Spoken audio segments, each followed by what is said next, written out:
maganda na.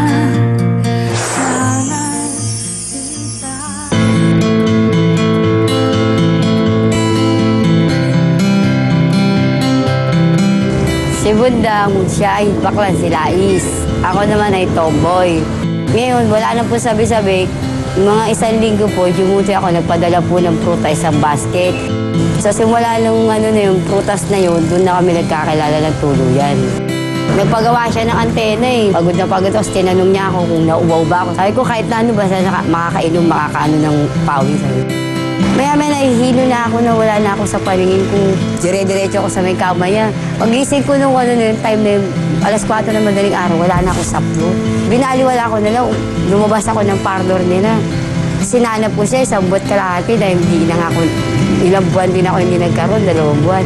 Eh, hinahanap ko siya sa parlor. Nagtago 1 buwan kalahati, siguro iniisip niya, nakadiskrasya siya. Kaya nung na yun, bago siya nagpakita, yung tiyan ko nun. Mag-aano na siya, magtatatlong buwan. Hindi siya nagpakita, sabi naman niya, pananagutan naman daw niya. Nanganak ako sa panganay ko, kasama ko yan, nang bababae ako sa Fairview. Pangalawang anak ko, nang bababae naman ako dito sa may Muñoz. Tapos pagdating ng pangatlo, dito naman ako sa Welcome.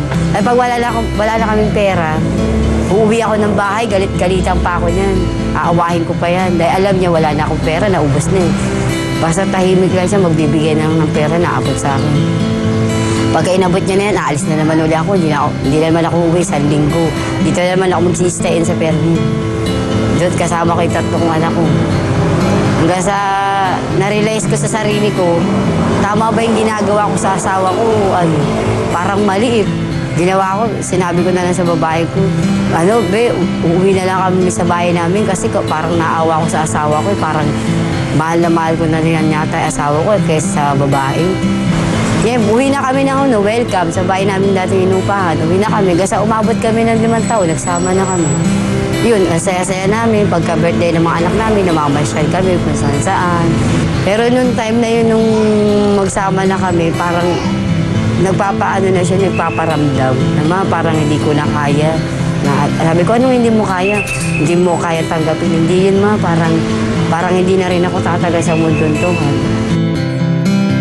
Buat nung mawala siya, naging na kami, palabo. Matak-watak na kami mag-iina.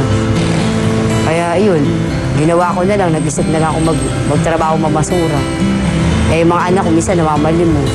Yung asawa ko sanang nabuhay, ako na lang nawala eh. Eto po mga kapatid, ang nanay na tatay rin po sa kanyang mga anak, si Rosalinda Valdez. Rosalinda, welcome. Naku, nakakaantig naman ng puso yung pinanood namin. Kakaibang naging pamilya nyo, Rosalinda, no? Kasi sabi mo nga, isa kang tomboy. Pagkatapos, ang parang...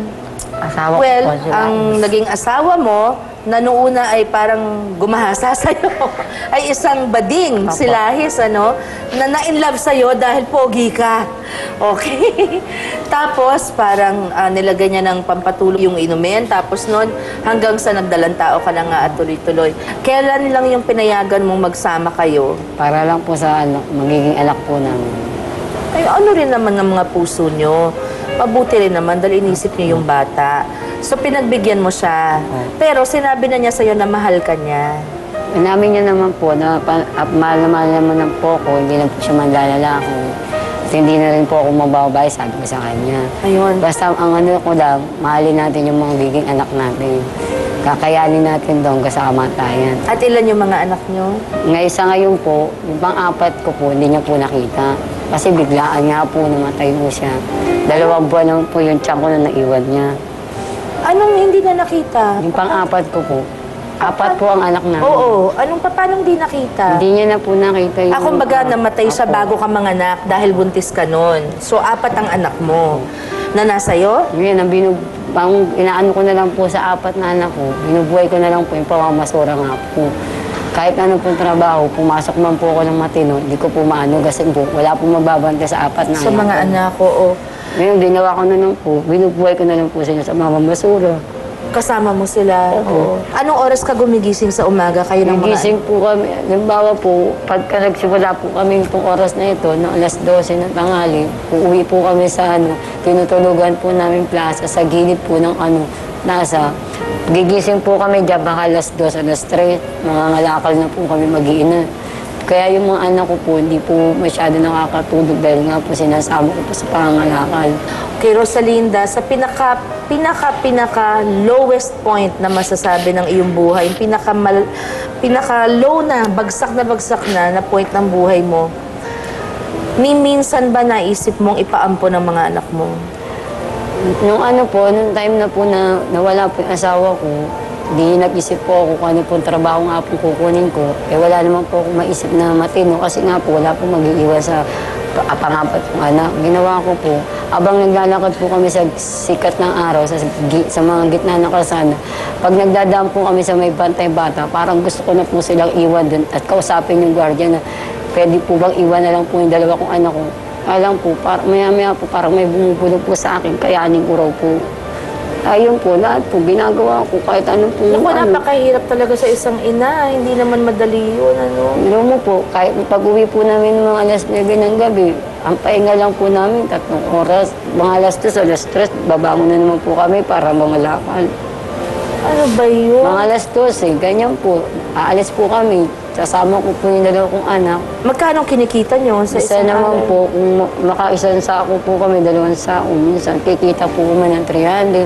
Sa isang 100. araw, oo. Opo. So, tama lang yan para sa pangkain ninyo sa araw. Minsan po, kukulangin pa po. Gawa po yung panganay ko. Sa akin din po umaasa. Gawa nga po yung pang-asawa niya. Wala rin po. Nakapag-asawa na? Opo. 18 pa lang? Yun nga po yung sumasama ng loob ko, yung pangarap ko, hindi po nila kaya ibigay. Gawa rin po. Kahit saan po ka rin po ng pang-asawa niya.